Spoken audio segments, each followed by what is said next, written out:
जय श्री कृष्णा दोस्तों, आप सभी का दिन शुभ और मंगलमय हो। हिंदू धर्म में रक्षाबंधन को भाई बहन के बीच पवित्रता और बंधन को दर्शाने वाले सुरक्षा बंधन के रूप में परिभाषित है। यह पवित्र त्योहार श्रावण मास की पूर्णिमा के दिन मनाया जाता है, जो कि इस साल 9 अगस्त को है। चलिए रक्षाबंधन के बारे में इस कथा से जानते हैं। पौराणिक कथा के अनुसार एक बार युधिष्ठिर ने भगवान कृष्ण से पूछा, हे अच्युत, मुझे रक्षाबंधन की वह कथा सुनाइए जिससे मनुष्यों के प्रेत बाधा तथा दुख दूर होता है।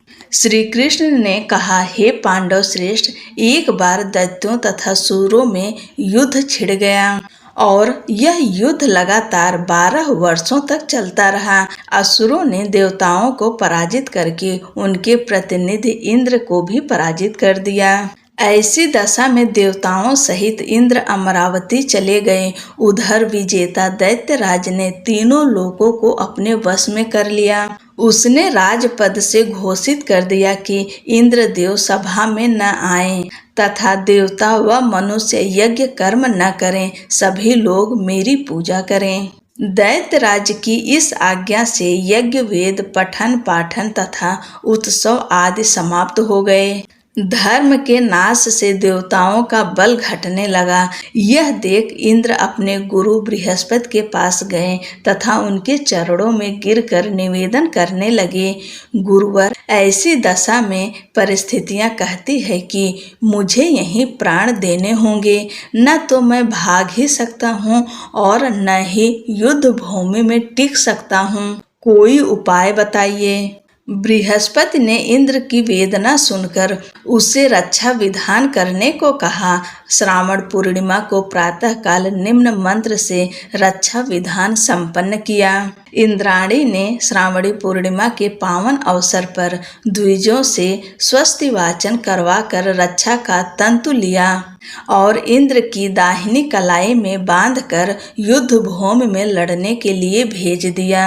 रक्षाबंधन के प्रभाव से दैत्य भाग खड़े हुए और इंद्र की विजय हुई। राखी बांधने की प्रथा का सूत्रपात यहीं से होता है। अब एक कथा और सुनते हैं। भारतीय इतिहास के अनुसार मुसलमान शासक भी रक्षाबंधन की धर्म भावना पर न्यौछावर थे। जहांगीर ने एक राजपूत स्त्री का रक्षा सूत्र पाकर समाज को विशिष्ट आदर्श प्रदान किया। इस संदर्भ में पन्ना की राखी विशेषतः उल्लेखनीय है। एक बार राजस्थान की 2 रियासतों में गंभीर कलह चल रहा था। एक रियासत पर मुगलों ने आक्रमण कर दिया। अवसर पाकर दूसरी रियासत वाले राजपुत्र मुगलों का साथ देने के लिए सैन्य सज्जा कर रहे थे। पन्ना भी इन्हीं मुगलों के घेरे में थी। उसने दूसरी रियासत के शासक को, जो मुगलों की सहायतार्थ जा रहा था, राखी भेजी। राखी पाते ही उसने उल्टे मुगलों पर आक्रमण कर दिया। मुगल पराजित हुए।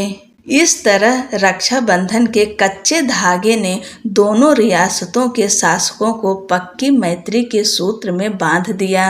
मध्यकालीन इतिहास की घटना है। चित्तौड़ की हिंदू रानी कर्मवती ने दिल्ली के मुगल बादशाह हुमायूं को अपना भाई मानकर उनके पास राखी भेजी थी। हुमायूं ने रानी कर्मवती की राखी स्वीकार की और समय आने पर रानी के सम्मान की रक्षा के लिए गुजरात के बादशाह से युद्ध किया। राखी की एक कहानी ऐसी भी है। सिकंदर पूरे विश्व को फतह करने निकला और भारत आ पहुंचा। यहाँ उसका सामना भारतीय राजा पुरु से हुआ। राजा पुरु बहुत वीर और बलशाली राजा थे।